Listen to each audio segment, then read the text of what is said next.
Live Radio 1179 kHz ay hindi lamang sa radyo mapapakinggan. Masusubaybayan din ang mga programang hatid namin sa inyo sa ating mga official social media accounts. I-like and follow ang ating official Facebook page, Live Radio 1179 kHz AM, at mag-subscribe sa ating official YouTube account, Live Radio Northern Luzon.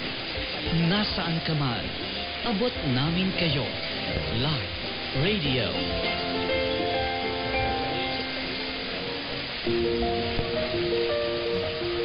Sumapit na tayo sa hangganan sa araw na ito.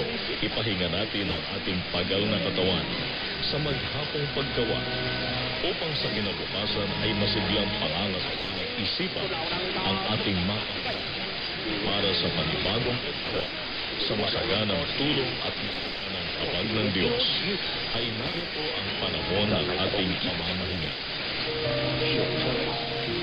Ama naming Diyos, pinasasalamatan ka namin dahilan sa iyong tulong at nagpapatuloy na pag-iingat sa amin. Patawarin niyo po kami sa aming mga pagkakamali at sa aming pagkamakasarili. Binubuksan po namin ang aming mga puso para sa pagtitipag upang maging kasangkapan ng pakikipagkasuyo. Taglayin nawa namin pananampalataya sa iyong sagang biyaya at pagpapala. Tulungan mo kami sa aming maingatan ng pagkakaisa tungo sa katatagan ng aming sipunan. Ingatan mo kami doon sa aming pamamahinga. Sa ipisilin mo po kami na taglay ang buhay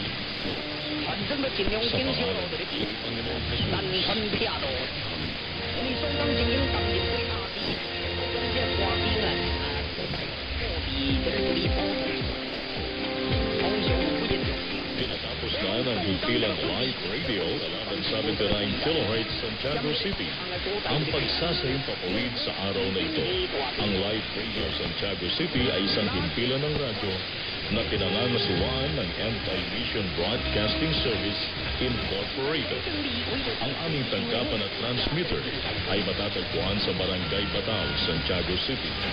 Ang Live Radio Santiago City ay araw-araw na mapapakinggan mula Lunes hanggang Linggo. Ito ay may lakas na 10,000 watts na may paitulot ng National Telecommunications Commission na may lisensya bilang DSD-0058-2023. Ang Live Radio Santiago City ay pinangangasiwaan ng mga kawani na may paitulot ng National Telecommunications Commission in Charmaine Vanilla Calano. May lisensya bilang ECE 006.316. Mga first-class radio telephone operators.